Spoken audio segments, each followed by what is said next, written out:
Assalamualaikum warahmatullahi wabarakatuh. Perkenalkan, saya Ananda Safadilah Rauf, NIM 21810119 dari kelas 5C. Di video ini, saya ingin menjelaskan salah satu materi mata kuliah manajemen strategi. Namun sebelumnya, perlu kita ketahui bahwa di dalam manajemen strategi terdapat 3 proses diantaranya, yaitu 1. Formulasi strategi, yang kedua implementasi strategi, dan yang ketiga yaitu pengendalian strategi. Namun pada video ini saya akan lebih membahas mengenai formulasi strategi. Di dalam formulasi strategi terdapat atau memiliki beberapa tahapan, yaitu perumusan visi, misi, dan nilai, dan kemudian melakukan analisis lingkungan internal dan eksternal. Tahap perencanaan strategi berdasarkan konsep Fred R. David, aplikasi strategi utama dapat dilakukan melalui pemakaian beberapa matriks dengan 3 proses pelaksana, yaitu sebagai berikut. Tahap yang pertama yaitu the input stage, di mana semua informasi dasar mengenai faktor internal dan eksternal perusahaan yang dibutuhkan dalam merumuskan strategi dirangkum oleh pembuat strategi. Hal ini dapat dilakukan dengan menggunakan 2 teknik formulasi strategi, yaitu yang pertama tekniknya yaitu matriks external factor evaluation atau EFE, digunakan untuk mengevaluasi faktor eksternal perusahaan menyangkut persoalan ekonomi, sosial, budaya, lingkungan, politik, hukum, teknologi, persaingan di pasar industri di mana perusahaan berada. Dan teknik yang kedua yaitu matriks internal factor evaluation atau IFE, digunakan untuk mengetahui faktor internal perusahaan berkaitan dengan kekuatan dan kelemahan yang dianggap penting.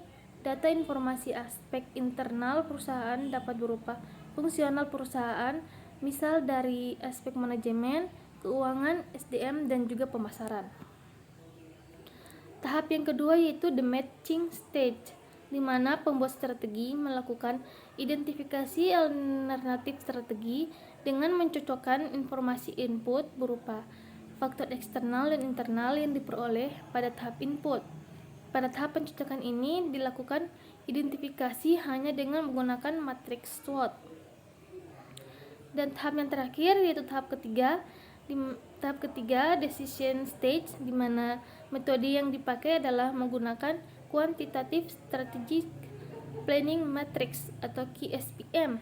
QSPM merupakan teknik secara objektif dapat menetapkan strategi alternatif yang diprioritaskan.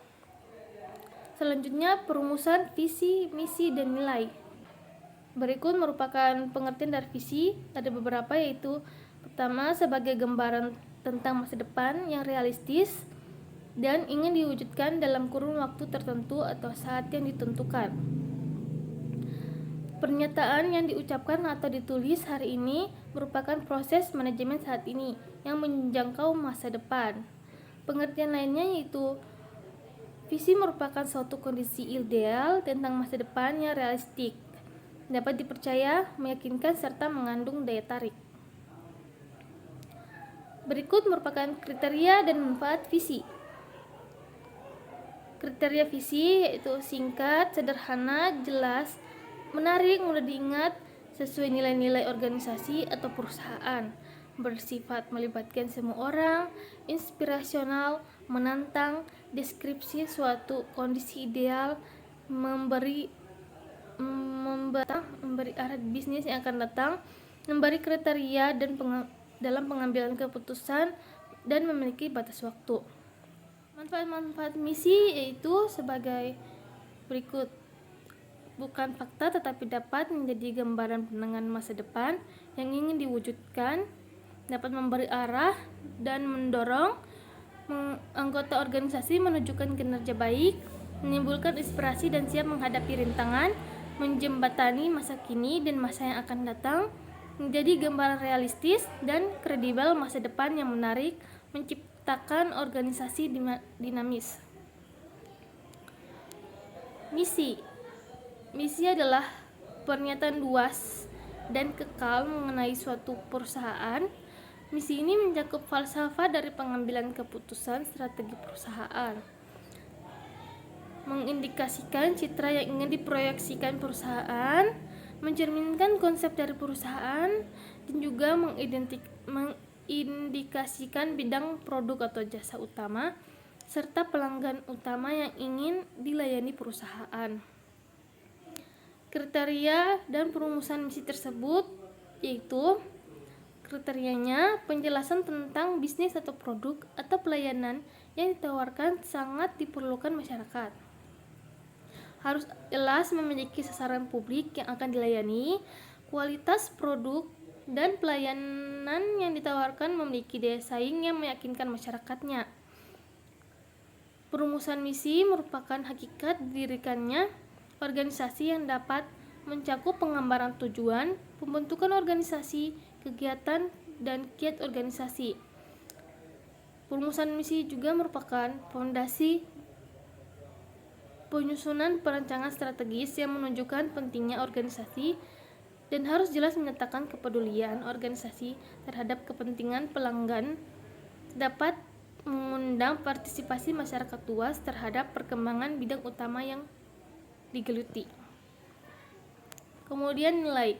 Nilai itu adalah ukuran yang mengandung kebenaran atau kebaikan terhadap keyakinan dan perilaku organisasi yang paling dianut dan digunakan sebagai budaya kerja dalam pengambilan keputusan dan pelaksanaan kegiatan misi dan visi organisasi.